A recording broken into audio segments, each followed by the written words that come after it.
আসসালামু আলাইকুম এভরিওয়ান। সবাই কেমন আছেন? আশা করি সবাই ভালো আছেন। আমরাও আলহামদুলিল্লাহ ভালো আছি।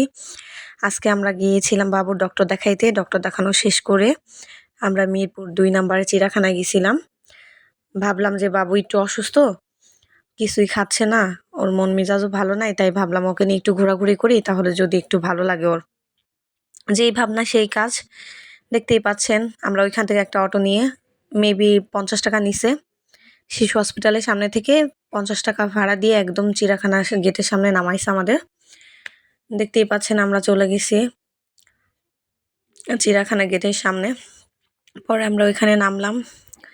নামার পরে আমরা চারপাশে ভালো করে দেখতেছিলাম সবকিছু। অনেক বছর পরে গেলাম। আমার আব্বা থাকতে অনেক যাওয়া হইছে। আব্বা মারা গেছে ২০১৬ সালে।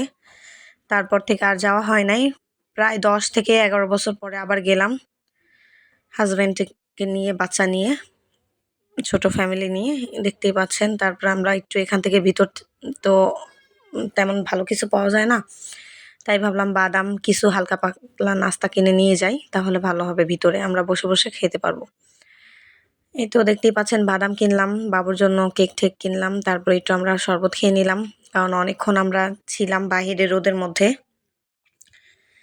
তারপর বাচ্চার ডাক্তার দেখাইতে অনেক দেরি হয়ে গেছে, সিরিয়াল অনেক পরে ছিল। এই তো শরবত খেয়ে আমরা টিকিট কাটার জন্য প্রস্তুতি নিতেছিলাম। নেক্সট ভিডিও দেখার জন্য সবাই অপেক্ষা করবেন। সবাই ভালো থাকবেন, সুস্থ থাকবেন। আল্লাহ হাফেজ।